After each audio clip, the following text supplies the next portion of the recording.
भीष्म पितामह ने अपने पिता शांतनु के लिए आजीवन ब्रह्मचर्य की प्रतिज्ञा क्यों ली और उनकी इस प्रतिज्ञा का महाभारत पर क्या प्रभाव पड़ा।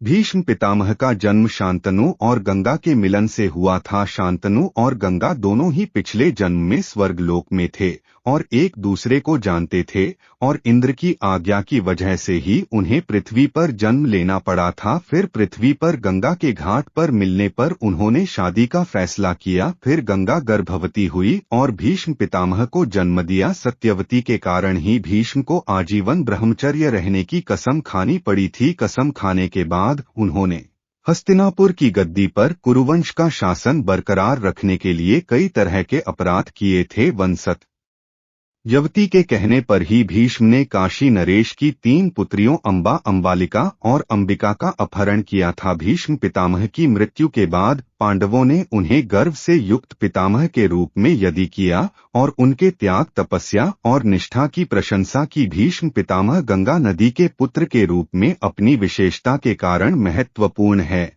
और उन्हें गंगा पुत्र के रूप में जाना जाता है।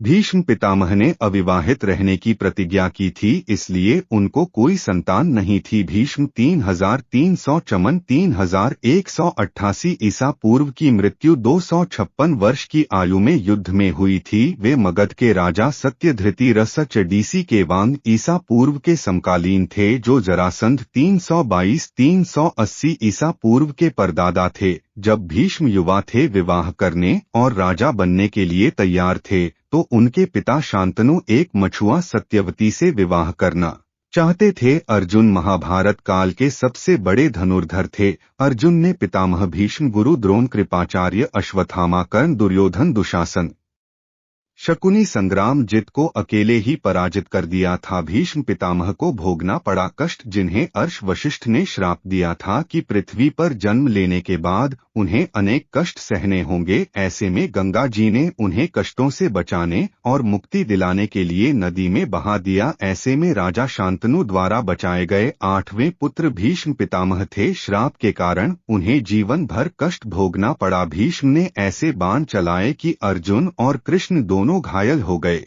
पांडवों की सेना को भीष्म द्वारा तबाह किए जाने से क्रोधित कृष्ण अपने सारथी आसन से नीचे उतरे और सुदर्शन चक्र के स्थान पर उसका उपयोग करने के इरादे से एक विस्थापित चक्र उठाया। भीष्म को इच्छा मृत्यु का वरदान न प्राप्त था, उनकी मृत्यु नहीं हो सकती थी। कोई गुरु अपने शिष्य को नहीं मार सकता, क्योंकि गुरु शिष्य को पुत्र के समान माना जाता है। दोनों ही सर्वश्रेष्ठ धनुर्धर थे। श्री कृष्ण के धनुष का नाम शारंग था, भीष्म के धनुष का नाम वायव्य था। भीष्म को सार्वजनिक रूप से किसी दास पर हमला करना और उसके कपड़े उतारना गलत नहीं लगता था, तो उनके अनुसार शक्तिशाली लोग ही सही धर्म और गलत अधर्म के नियम निर्धारित करते हैं। 3 भीष्म ने घोषणा की कि भले ही दुर्योधन गलत था, लेकिन उनके पास उसे रोकने की कोई शक्ति नहीं थी। परशुराम एक बार भीष्म से हार गए थे और ऐसा माना जाता है कि भीष्म महाभारत में सबसे शक्तिशाली योद्धा हैं।